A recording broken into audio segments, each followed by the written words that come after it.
I'm very glad to say that Richard shares with me, I'm sure with all our speakers, that firm belief in that principle of working with people across communities, rather than doing things to people or even for people. This is about all of us together. The one thing I can tell you about him, I can't tell you about his football team, but I can tell you that I know that he grows prize-winning dahlias. So to any of you who are gardeners, you might want to, for a small fee, ask him what the secret is. But Richard, over to you. And again, thank you for being with us. Thank you, Bishop Rachel. And I do support a local football team, and it's Cheltenham Town, but sadly they're not in the same position as Liverpool. So, but thank you very much for inviting me today. And David and I do work together. And we're very keen that Gloucestershire is a successful place in which to live and work. I totally agree with David's comments around the negativity of COVID. It's been very, very sad for very many people. And I'll talk about the positive opportunities in a moment, but it might be interesting that around the world of crime, which sadly affects many, many people in the county, what we've seen is a complete flip of different crime types.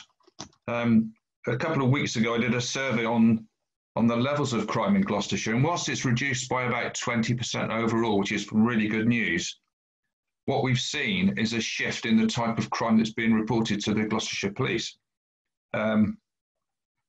Normally we get about 600 crimes reported in a week, and it's dropped down to about 28 in this example week. But what's increased significantly is antisocial behaviour, where we're getting about 800 cases a week. Now that is really strange shift, and I think that's probably because more people are either at home or just going out, and they're frustrated when they go out, and a lot more antisocial behaviour is occurring.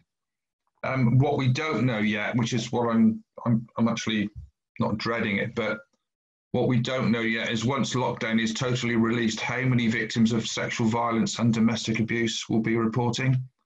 We're geared up for it. The Ministry of Justice have offered us quite considerable amounts of money to be prepared, because I think if you're a victim of domestic abuse, that only becomes clear when you can escape from the house and feel safe.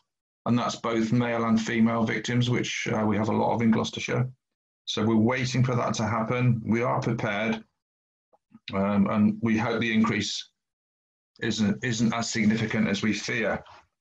In terms of problems, before I touch on opportunities,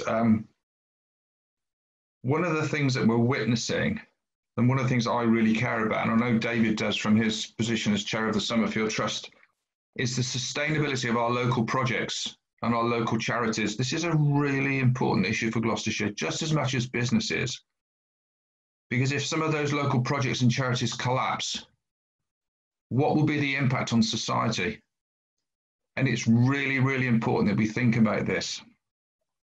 And I will talk about Gloucestershire Funders later, but we really have to think about, the little local charities, the little local groups, whether it's a sort of knitting club or walking club or some of the other great charities that exist in Gloucestershire. If they disappear, what will happen? And that's a concern that I certainly have, and so do many, many people in the county. Opportunities, and I always try to find the positive in things, because COVID has not been a great story for many. But what I'm seeing, I am witnessing a great deal of community cohesion. And when I talk about working with people, a good example is the Friendship Cafe in Gloucester. Some of you may know the Friendship Cafe. We were expecting the Friendship Cafe to come to us and say, is there any more money we can have to help us keep running? But what the Friendship Cafe have done, which is really great, this is how people can do things for themselves. In the community of Barton and Treadworth, they've got about 120 streets, and on each street is a volunteer. And each volunteer will go every day and knock on everybody's door to say, is there anything you need, anything we can help you with? And then they use the Friendship Cafe as a coordinating point to be able to go out with supplies, whether it's food or other medicinal needs. And that's a really great example of people working together. I think we're seeing a reduction in isolation. A lot of people who live in the rural areas often feel isolated. definitely an improvement in health and well-being because more people are caring for their people in their own community. And I think the word that I would use there is kindness. We've seen a great deal of that.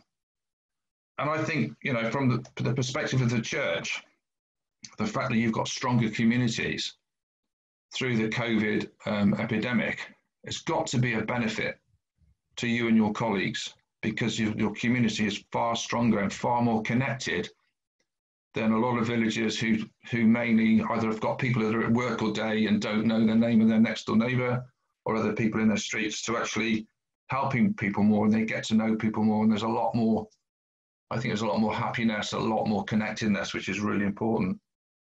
I also think about the agile working, which David has touched on. I think potentially the need for office space in the future will diminish. People that are working from home, whilst can be quite strenuous, you know, if you spend all day on Skype, it's not the best thing to do. But those people, instead of being away and working in a city or a town, are actually working in their community. So you've actually got a larger community than you may already currently have in existence. So I think there's lots of opportunities. I think the challenge for us from the local projects or charities perspective is to keep those charities running. But there will come a point when our money, our collective money, will disappear. So it's quite an interesting perspective from us. So we're looking at crime levels, we're looking at people, we're looking at communities, but I think the kindness that I've certainly witnessed in my village is very, very powerful. And I think we should embrace that and hold on to it. Thank you very much, Richard.